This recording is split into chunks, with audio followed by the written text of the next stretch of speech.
Mole Katanga nga ye nnamwandu w'omugenzi Henry Katanga eyali omusuubuzi omukukunavu eyakubibwa amasasi agamuttira amaka agaleeteddwa mu kkooti e Nakawa okumusomera omusango gw'okutta bba ng'ennaku z'omwezi 2 omwezi ogw'E11 omwaka 2023. Mole Katanga ajjidde mu bukuumi obw'amaanyi nga bamuleetedde mu mmotoka ya ambyulensi eya poliisi ng'ewerekeddwako n'ezikabangali.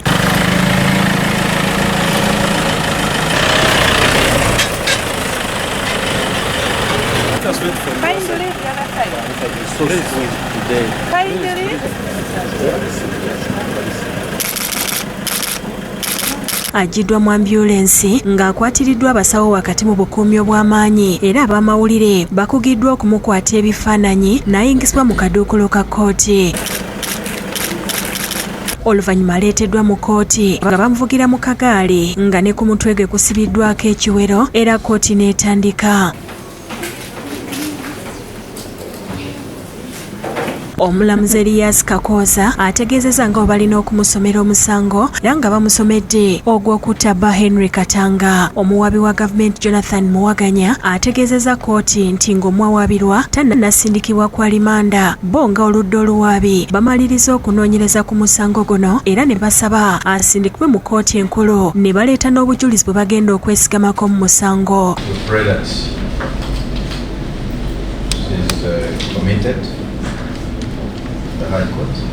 Kkooti emusomedde obujulizi n'okunoonyereza kwe bazudde omuli nti mu kusooka Mole Katanga ne bba baali bafuna obutakkaanya era nti yali ayagala kukola ddaame ng'agamba mukyala we asussizza okumulondoola awangaalira mu kutya. A few days before this death, the deceased revealed to a close relative that he feared for his safety because he was being tracked by his wife A1 and feared that he would be killed anytime. Further, that he needed to meet a lawyer to prepare a will just in case he died. Waayitawo ennaku mbale bwe baali beebase omukozi w'awaka amanyire George n'awulira oluyoogaano n'okubwatuka mu kisenge era bwe yagenda okulaba ogubadde yasanga mukama we Mole Katanga ng'atambula ku madaala n'amulagira okukubira abawala be essimu naye kye yakola. Shortly after, A2 and A3 arrived and at the home. Bano olwajja ne batwala nnyabwe mu ddwaliro lya Bugoloobi Medical Center okufuna obujjanjabi obusookerwako gye baamujja ne bamutwala mu ddwaliro lya IHK gye yabadde ajjanjabibwa okumala emyezi 3. Bano era mu bujulizi bwe balina mulimu ekyabawalaba okugezaako okubuzaawo obujulizi nga baayozaawo omusaayi gwa Katanga. Waliwo n'omu ku bawala ba Katanga eyakuba ku ssimu ye okumanya embeera gy'alimu ng'ate munne yagimuggyeko dda n'agamba nti omugenzi yali mu mbeera nnungi wabula yali awummuddeko obuwummuzi. Obujulizi era bulaga nti abafamire baasooka kweggalirako mu kisenge okumala ekiseera ettemu lino mwe lyakolebwa. Poliisi yazuula omusaayi mu kisenge ne ku buliri bw'omugenzi bwonna. Baakubira poliisi ne bagitegeeza nti omugenzi yeetayeka era yajja n'etandika okukola okunoonyereza nga babasanga bajjawo omulambo. Omulambo oluvannyuma gwatwalibwa ku City Mortuary era ne bazuula nti yali afudde oluvannyuma lw'ebiwundu by'amasasi ebyamusangibwako ku mutwe. Poliisi era yazuula pisito n'amasasi 17 n'ebirala nga kyazuulibwa nti pisito eno yali ya mugenzi Katanga wabula nga bakizuula nti mukyala we ye yagikozesa okumutta. It was found that A1's DNA was the most predominant on the trigger. The DNA analyst's report shall be relied on during the trial. Obujulizi era bulaga ng'ebifaananyi ebyakwatibwa kamera z'awaka byakwatibwamu okubuzaabuza obujulizi. Bino oluwedde omulamuzi n'asindika Mole Katanga mu kkooti enkulu okutandika okuwerenemba n'omusango guno. And you are hereby committed to High Court for trial.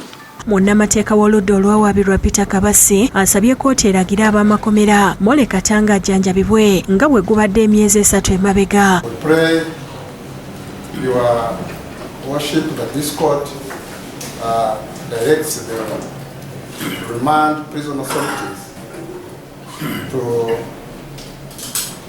provide facilities at the remand prison for continued medical management and treatment of the accused Makdusman Kabega ategeezezza kkooti ng'amaka g'omugenzi bwe batakkirizayo bantu ba famire okuli abaana ne Namwandu okuva nga 2 omwezi ogw'E11 enjega eno lwe yagwawo. Asabye kkooti okulagira poliisi n'ab'ebyokwerinda abalala okuwa amaka gano bannyinigo basobole okugabeeramu.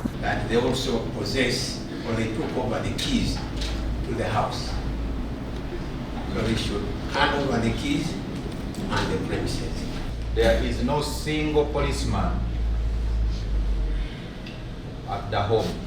The military officials are guarding the home on the account of the homeowners. Omulamuzi oluvanyuma lw'okuwuliriza enjuyi zombi alagidde Mole Katanga okuweebwa obujjanjabi n'alagira n'amaka okuddizibwa bannannyinigo ekisanyusiza oludda oluwawaabirwa.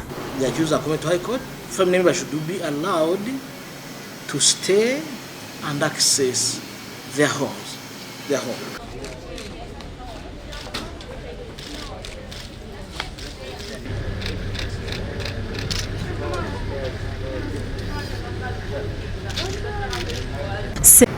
Omulamuzi wa kkooti enkulu Aidah Nakkazi alagidde abawawaabirwa bana abali ku gw'okutta omusuubuzi Henry Katanga okuddamu okubasomera buto olw'ensonga nti omulamuzi wa kkooti Nakawa Elias Kakoza yakola ensobi bano okubasomera emisango ne babaako kye baanukula so nga ku fayiro kuliko omusango ogwa Nagomola. He had no power to take a plea on a charge sheet that contained the count of murder. It's only a court with jurisdiction over all the courts, over all the counts in the charge sheet that has the jurisdiction to take plea here and determine the case or grant bail.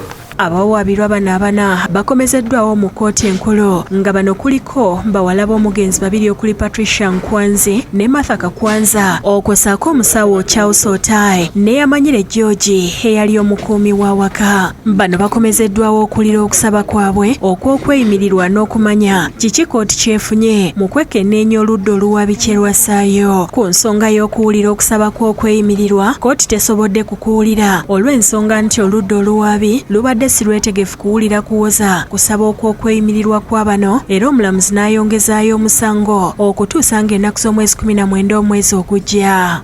The respondent shall take plea as the commencement of the trial before a court of competent jurisdiction. I so order. Senfuma Joseph Innocent yakusakidde eggulire lino ku Bukedde TV.